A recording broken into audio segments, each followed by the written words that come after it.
पिछले क्लास में इस चैप्टर में जो फेडरलिज्म चैप्टर है उसमें हम लोग क्या क्या स्टडी कर गए हैं ये समझेंगे। पहले थोड़ा सा रिवीजन, उसके बाद फिर हम लोग आगे बढ़ जाएंगे, ठीक है ना। तो ये चैप्टर है फेडरलिज्म।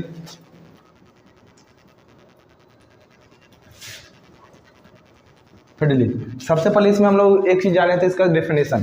फेडरलिज्म क्या होता है? तो फेडरलिज्म क्या होता है बच्चा? एक ऐसा सिस्टम जिसमें पावर डिस्ट्रीब्यूटेड होता है सेंट्रल और डिफरेंट अथॉरिटी या स्टेट गवर्नमेंट के बीच में। ऐसा सिस्टम जिसमें पावर डिवाइडेड है सेंट्रल और डिफरेंट अथॉरिटी, सेंट्रल अथॉरिटी के बीच में या डिफरेंट स्टेट के बीच में, उसी सिस्टम को हम लोग क्या बोलते हैं? फेडरलिज्म बोलते हैं। एग्जाम्पल में हम आपको बताए थे फेडरलिज्म का एग्जाम्पल, इंडिया भी एग्जाम्पल है और बेल्जियम, आपको बेल्जियम का भी एग्जाम्पल दिए थे, ठीक है। इसमें दोनों का एग्जाम्पल में आपको क्या था कि बेल्जियम अकॉर्डिंग टू बुक जो हो जाएगा तो बेल्जियम में एक ऐसा देश था जो पहले यूनिटी फॉर्म ऑफ गवर्नमेंट था। बेल्जियम में कैसा गवर्नमेंट था बच्चा? Unity form of government. मतलब यूनिटी फॉर्म ऑफ गवर्नमेंट मतलब क्या? यूनिटी फॉर्म ऑफ गवर्नमेंट मतलब क्या? सिर्फ बेल्जियम कंट्री में जितना भी पावर रहेगा, यूनिटी फॉर्म ऑफ गवर्नमेंट मतलब होता है कि सारा पावर कहाँ रहेगा? सेंट्रल लेवल पे रहेगा, एक सरकार, एक लेवल ऑफ गवर्नमेंट के बीच में रहेगा। उसी को हम लोग क्या बोलते हैं? Unity form. लेकिन जब बेल्जियम में सुधार हुआ, अमेंडमेंट हुआ, उसके संविधान में जब बदलाव होता है, तब जाकर बेल्जियम किस में कन्वर्ट हो जाता है? फेडरलिज्म में। मतलब बेल्जियम, उसका जो दो रीजन था, कौन कौन रीजन था? फ्लेमिश और वेलोनिया। तो फ्लेमिश और वेलोनिया में जब ये पावर डिस्ट्रीब्यूट हो जाता है, मतलब एक केंद्र सरकार के पास भी रह गया पावर और उसी से पावर लेके फ्लेमिश को भी दे दिया गया और वेलोनिया को भी दे दिया गया। अब यहाँ पर सेंट्रल गवर्नमेंट भी है और प्रोविजनल गवर्नमेंट भी है या फिर स्टेट गवर्नमेंट भी बोल सकते हैं। अब यहाँ दो लेवल का गवर्नमेंट हो गया, एक और ये दो। अब ऐसे सरकार को हम लोग क्या बोलेंगे? फेडरलिज्म। मतलब पहले सिर्फ बेल्जियम एक गवर्नमेंट था, सिर्फ सेंट्रल गवर्नमेंट था, तो उसको हम लोग बोले यूनिटी फॉर्म ऑफ गवर्नमेंट। लेकिन अब बेल्जियम में सेंट्रल भी है और क्या है बच्चा? स्टेट गवर्नमेंट भी है, तो उसको हम लोग क्या बोल रहे हैं? फेडरलिज्म बोल रहे हैं, ठीक है। इसमें कोई दिक्कत? तो डेफिनेशन समझ में आ गया। सेकंड चीज़ बताए थे फीचर्स ऑफ फेडरलिज्म, क्या क्या खासियत है। तो हम टोटल 7 खासियत आपको बताए थे।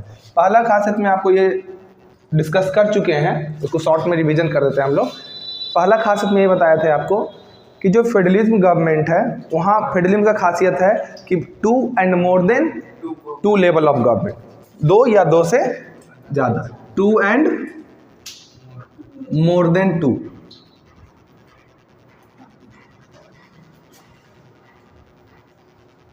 लेवल ऑफ गवर्नमेंट, समझे? ये पहला खासियत है। दूसरा ज़्यादा डिस्कस इसमें नहीं करेंगे शॉर्ट में, क्योंकि पहले डिस्कस कर चुके हैं ना, तो ठीक है, अभी रिवीजन के बेसिस पे पढ़ेंगे हम लोग। 2 and more than 2 level of government. Second जो था आपका खासियत क्या था कि जो 2 and more than 2 level of government है, सेम सिटीजन पे गवर्न करेगा with their specific taxation, administration and legislation. सबका अपना अपना टैक्सेशन, लेजिस्लेशन और एडमिनिस्ट्रेशन होगा। तीसरा पॉइंट में आपको बताए थे, जो थर्ड था कि जो लेवल ऑफ गवर्नमेंट होता है, डिफरेंट लेवल ऑफ गवर्नमेंट, उसका जो पावर है उसको स्पेसिफाई कौन करता है? कॉन्स्टिट्यूशन। उसके पावर को, जैसे डिफरेंट लेवल गवर्नमेंट है, जैसे कि सेंटर है और स्टेट है, तो इसके पावर को डिफाइन कौन करता है? कॉन्स्टिट्यूशन डिफाइन करता है, ठीक है। और क्योंकि कॉन्स्टिट्यूशन डिफाइन कर रहा है सेंट्रल और स्टेट के पावर को, क्या डिफाइन कर रहा है बच्चा? पावर को डिफाइन कर रहा है। और क्योंकि कॉन्स्टिट्यूशन डिफाइन कर रहा है तो ये पावर क्या हो जाता है? गारंटी हो जाता है। बात समझ में आ गया? ये तीसरा खासियत है कि सेंट्रल और स्टेट के पावर को स्पेसिफाई कौन करता है? कॉन्स्टिट्यूशन। और क्योंकि कॉन्स्टिट्यूशन स्पेसिफाई करता है पावर को, तो पावर क्या हो जाता है? गारंटी हो जाता है। ये आपका थर्ड था। फोर्थ क्या था बच्चा? फोर्थ आपका था कि कोई भी single level of government fundamental provision को चेंज नहीं कर सकता। मतलब फंडामेंटल जो है, फंडामेंटल प्रोविज़न, ठीक है, ऑफ कॉन्स्टिट्यूशन, उसको चेंज को सिंगल गवर्नमेंट नहीं कर सकता। बात समझ में आया? जो अगर चेंज करना होगा तो दोनों गवर्नमेंट को साथ में आना होगा, सेंट्रल और स्टेट दोनों को आना होगा कोई भी चेंज करने के लिए। फंडामेंटल प्रोविज़न, हमारा संविधान है, कॉन्स्टिट्यूशन है, अब इसमें कोई बदलाव करना है तो सिर्फ सेंटर नहीं कर सकता, यूनियन गवर्नमेंट नहीं कर सकता, दोनों को साथ में आना होगा, सेंट्रल और स्टेट को दोनों को साथ में आना होगा, तब जाकर कोई चेंज हो सकता है। ये आपका था चौथा खासियत, ठीक है। और फिर पांचवा क्या था बाबू? पांचवा ये था कि जो अगर किसी प्रकार का कोई डिस्प्यूट हो जाता है between the central and state, तो वहाँ पर थर्ड एम्पायर की तरह फैसला कौन सुनाता है? कोर्ट सुनाता है। इसमें सेकंड पॉइंट और था कि कॉन्स्टिट्यूशन को री इंटरप्रेट और लेवल ऑफ गवर्नमेंट के पावर को री इंटरप्रेट ये भी कौन कर सकता है? कोर्ट कर सकता है। ये आपका 5वां खासियत था। और छठा खासियत था बच्चा, दोनों सेंट्रल और स्टेट का जो रेवेन्यू सिस्टम है वो दोनों क्या होगा? अलग अलग होगा। दोनों का रेवेन्यू सिस्टम अलग अलग तरीक़ा से होगा, स्पेसिफाई होगा, दोनों का एक नहीं होगा, क्योंकि जिम्मेदारी अलग है तो पावर अलग है तो जिम्मेदारी भी क्या होगा? अलग होगा। और जिम्मेदारी अलग है तो दोनों का इनकम भी क्या होगा? अलग होगा। ये छठा खासियत में बताए थे आपको। और लास्ट जो 7वां था उसमें ये हम लोग डिस्कस किए थे कि ये डुअल ऑब्जेक्टिव को पूरा करता है। जो हमारा फेडरल सिस्टम है इसका 7वां खासियत और अंतिम खासियत ये है कि ये डुअल ऑब्जेक्टिव को पूरा करता है।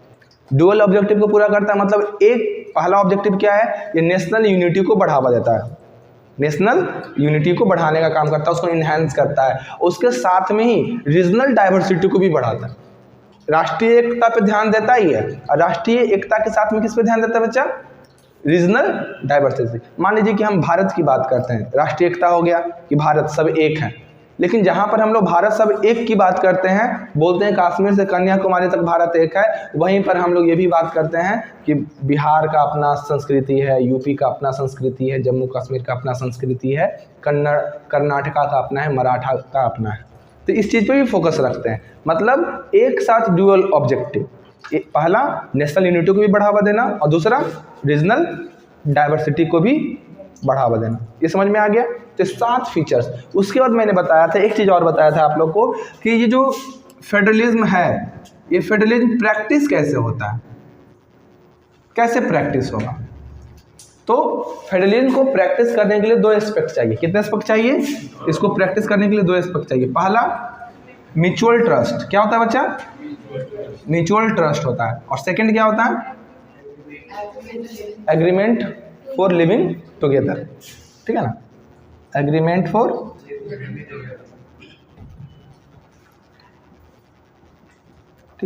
Agreement for living together. बात समझ में आ गया? ये 2 एस्पेक्ट से फेडरलिज्म जो होता है वो प्रैक्टिस में आता है। यहाँ तक समझ में आ गया? इसके बाद बताया था आपको आगे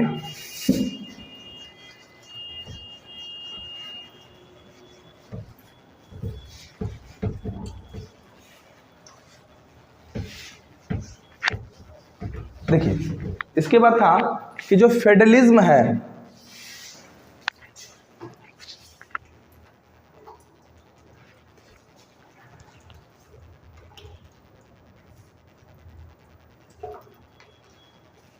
ठीक है, ये जो फेडरलिज्म है बच्चा,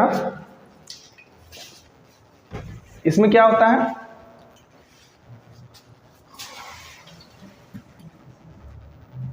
ये जो फेडरलिज्म है, ठीक है, ये अलग अलग देशों में इसका जो पावर रेशियो है वो क्या हो जाता है? डिफरेंस होता है। मतलब फेडरलिज्म का जो पावर ऑफ डिवीजन होता है, डिवीजन ऑफ पावर, वो क्या हो जाएगा? डिफरेंस हो जाएगा। क्या हो जाएगा? डिफरेंस। ये समझाए थे ना आपको? नहीं समझ में आया था? समझ लीजिए अच्छा से। वहाँ 7 फीचर समझ में आ गया, 2 एस्पेक्ट समझ में आ गया, यहाँ तक कोई डाउट नहीं। तो अभी फिर से इसको समझ लीजिए। अभी हम क्या बता रहे हैं ना कि जो फेडरलिज्म है, अलग अलग फेडरलिज्म और अलग अलग तरह का पावर रेशियो। कहने का मतलब मान लीजिए कि इंडिया भी एक फेडरलिज्म कंट्री है और यूएसए भी क्या है? एक फेडरलिज्म कंट्री। अब दोनों फेडरेशन ही है, दोनों फेडरलिज्म ही है, लेकिन दोनों फेडरलिज्म में अंतर है। क्या अंतर है? यहाँ के सेंट्रल और स्टेट के बीच में, यहाँ का सेंट्रल और स्टेट के बीच में पावर का जो रेशियो होगा वो अलग होगा। मतलब कुछ पावर रेशियो समझ रहे हैं ना, किसके पास ज़्यादा पावर होगा। और यहाँ का जो फेडरेशन, यूएसए का फेडरेशन है, इसका सेंट्रल और इसका स्टेट के बीच में पावर का रेशियो अलग होगा। अब समझ में आया? क्या बोले कि अलग अलग जो फेडरेशन है उसका डिवीजन ऑफ पावर भी क्या होगा? डिफरेंस होगा। अलग अलग फेडरेशन और उसका पावर ऑफ डिवीजन का जो रेशियो है वो भी क्या होगा? अलग अलग होगा। बस समझ में आया? अब सवाल उठता है कि ये पावर अलग, डिवीजन ऑफ पावर डिफरेंस क्यों है? तो इसलिए डिफरेंस क्योंकि फेडरेशन का जो फॉर्मेशन है ना वही क्या हो गया बच्चा? डिफर। फेडरेशन का फॉर्मेशन ही क्या हुआ है? डिफर। सवाल यहाँ पर जैसे किए कि इंडिया और यूएसए दोनों अलग अलग फेडरेशन है और दोनों के बीच का जो सेंट्रल और स्टेट का जो पावर डिवीजन है वो दोनों का रेशियो क्या है? डिफरेंस है। अब सवाल ये उठता है कि ये डिफरेंस क्यों है, दोनों फेडरलिज्म है तो दोनों के अंतर क्यों है दोनों के पावर शेयरिंग में। तो इसलिए है कि इंडिया का जो फेडरेशन सिस्टम है इसका फॉर्मेशन और यूएसए का फेडरलिज्म सिस्टम है उसका फॉर्मेशन वही क्या है, अलग अलग है। अलग अलग क्या होता है, अलग अलग होता है। पहला तरीका है कमिंग टुगेदर, पहला क्या है बच्चा, कमिंग टुगेदर फेडरलिज्म, ठीक है। और दूसरा है होल्डिंग टुगेदर फेडरलिज्म,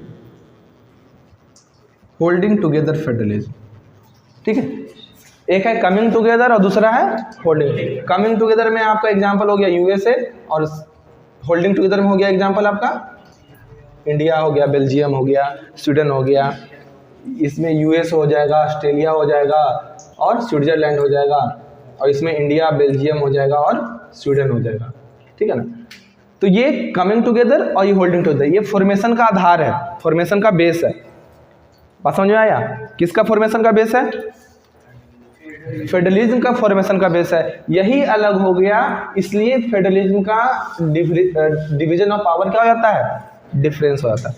ये कॉन्सेप्ट समझ में आया, ठीक है। अब फिर से बताइए आप हमको, आप लोग बताएंगे इस बार अब, ठीक है। हम बताएं आपको डिफरेंट फेडरलिज्म में power of division, ratio of power of division वो डिफर हो जाता है। क्यों हो जाता है, क्योंकि दोनों डिफरेंट फेडरलिज्म का फॉर्मेशन भी क्या होता है बच्चा, डिफरेंट होता है। तो कितने तरह के फॉर्मेशन होते हैं, दो, एक कमिंग टुगेदर और दूसरा होल्डिंग टुगेदर। ये समझ में आया, ये चीज़ समझ में आ गया। अब इसी को आगे से चलते हैं, कमिंग टुगेदर में और होल्डिंग टुगेदर में डिफरेंस क्या है। सबसे पहले कमिंग टुगेदर, कमिंग टुगेदर जैसे यूएसए, इसमें क्या होता है, छोटे छोटे स्टेट, मान लीजिए कि एक स्टेट है, ये बी स्टेट है, ये सी स्टेट है, ये डी स्टेट है, ठीक है। अब अलग अलग स्टेट कमिंग टुगेदर में क्या होता है, जैसे कि नाम से पता चल रहा है अलग अलग स्टेट्स क्या हो गया, साथ में हो गया।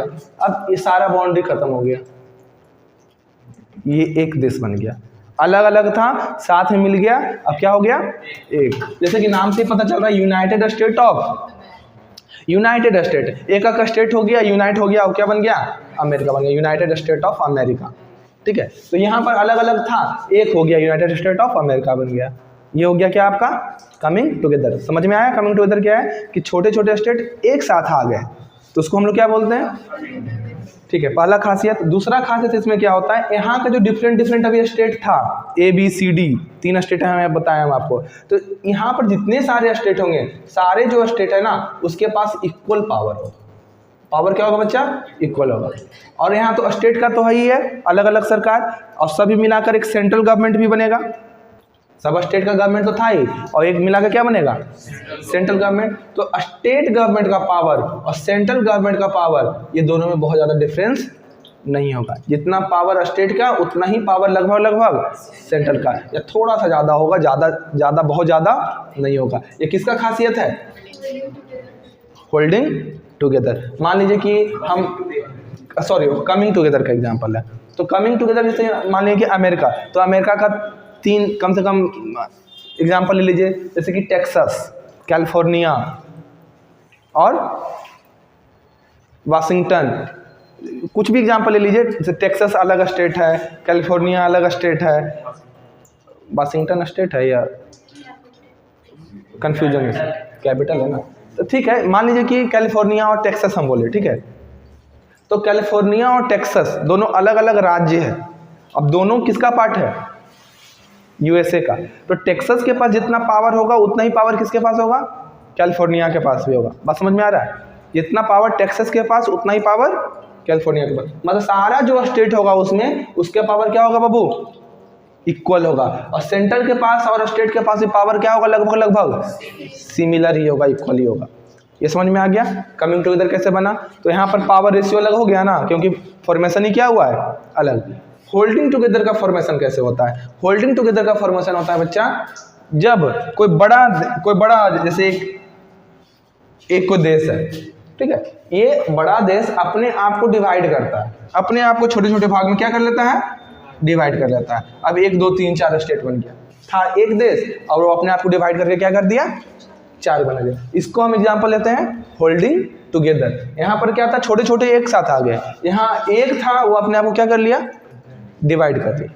जैसे इंडिया क्या था स्टार्टिंग में, जब भारत के आज़ादी के पहले इंडिया क्या था, तो ऊपर से नीचे तक पूरा एक इंडिया था, क्षेत्र में था, कोई राज्य नहीं था। लेकिन जब भारत आज़ाद हुआ तो उसको राज्यों में बांट दिया गया, भाषा के आधार पर, क्षेत्र ज्योग्राफिकल के आधार पर अलग अलग क्षेत्र में बांट दिया गया कि ये यूपी है। 2000 की ईस्वी में, लगभग 2000 ईस्वी में झारखंड पहले नहीं था, बिहार और झारखंड एक था। उत्तर प्रदेश में ही उत्तराखंड था, उत्तराखंड अलग नहीं था, ठीक है ना।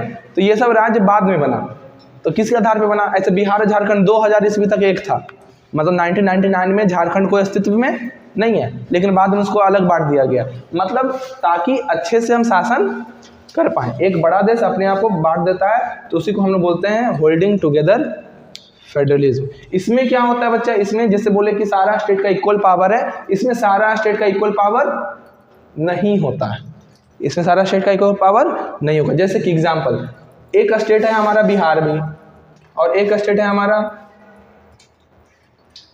इसका एक अंग है दिल्ली भी, और एक स्टेट है जम्मू कश्मीर भी। अब तीनों स्टेट का तीनों अलग अलग पावर है, बात समझिएगा, ठीक है। यहाँ पर हम बताएं कि कैलिफोर्निया और टेक्सास दोनों के पास सिमिलर पावर है। अब यहाँ पर हम 3 स्टेट दिए होल्डिंग टुगेदर में, इंडिया का एग्जांपल देकर, तो उसमें देखिए बिहार के पास बहुत कम शक्तियाँ हैं। दिल्ली क्या है, दिल्ली क्या है बाबू, तो ये स्टेट भी है और यूनियन टेरिटरी भी है, स्टेट भी और यूनियन टेरिटरी भी, इसके पास स्पेशल पावर हो गया। जम्मू कश्मीर स्पेशल स्टेटस हो गया, विशेष राज्य का दर्जा था, हाल फिलहाल में खत्म हुआ धारा 370 के बाद। नॉर्थ ईस्ट जो हमारे राज्य है, नॉर्थ ईस्ट 7 सिस्टर जिसको बोलते हैं, नॉर्थ ईस्ट में जो 7 सिस्टर 7 स्टेट है हमारा, उसको भी विशेष राज्य का दर्जा है, मतलब जो भी पहाड़ी इलाका होता है ना उसको विशेष राज्य का दर्जा दे दिया गया है। ताकि होता क्या था विशेष राज्य के दर्जा में, जम्मू कश्मीर के जो लोग हैं देश में कहीं भी ज़मीन खरीद सकते हैं, देश के कोई लोग जम्मू कश्मीर ज़मीन नहीं खरीद सकते थे, स्पेशल स्टेटस हो गया। ऐसा इसलिए ताकि जो पहाड़ी इलाका, ऐसे तो टूरिज्म में जाता है तो इतना कचरा फैला के आता है, जो अगर आज़ादी दे दे तो किसके पास पैसा नहीं है कि वहाँ पर जाके ज़मीन खरीद ले, सबके पास पैसा है। जैसे कि एक पिछले स्कूल में एक मैम थी हमारी, शेरपा, कल्पना शेरपा, दार्जिलिंग की, तो हमने उनसे बोला कि मैम आपके पास तो बहुत सा ज़मीन होगा वहाँ पर, 1 कट्ठा 2 कट्ठा ज़मीन हमको बेच दीजिए वहाँ पर, और वहाँ पर एक फार्म हाउस बना लेते हैं, कभी कभी छुट्टियाँ बिताने का होगा तो जाया करेंगे। तो बोले कि ऐसा नहीं कर सकते सर। क्यों नहीं कर सकते सर? क्योंकि अलाउ नहीं है, पहाड़ी इलाका में है, वो ज़मीन नहीं बेच सकते।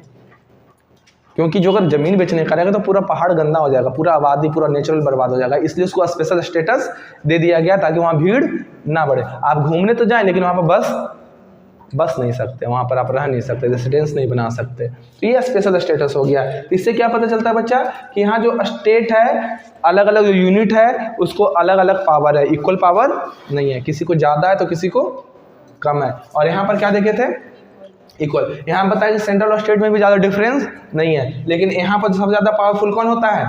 सेंट्रल ज़्यादा पावरफुल होता है, बॉस सुपर बॉस यही होता है। स्टेट के पास पावर कम होता है, सेंट्रल के पास पावर ज़्यादा होता है, यही डिफरेंस है कमिंग टुगेदर और होल्डिंग टुगेदर। Any doubt? तो ये आपका हो गया कि किस आधार पे, एक बार फिर से बोलते हैं, यहाँ क्या बताए कि जो फेडरलिज्म है बच्चा, फेडरलिज्म का डिवीजन ऑफ पावर है, रेशियो है डिवीजन का, वो डिफरेंस होगा। और डिफरेंस क्यों होगा? क्योंकि फेडरलिज्म का फॉर्मेशन ही क्या हो जाता है? डिफरेंस। तो फॉर्मेशन ऑफ फेडरलिज्म कितने प्रकार का होता है? 2 प्रकार का, कमिंग टुगेदर और holding together. Example USA, Australia, Sweden, India, Belgium और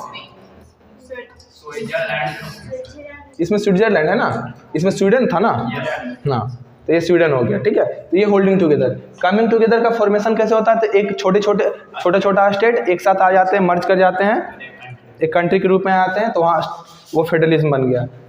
खासियत क्या है? सारे स्टेट का पावर क्या होगा? इक्वल होगा। सेंट्रल स्टेट का डिफरेंस बहुत ही पावर में बहुत ही कम रहेगा।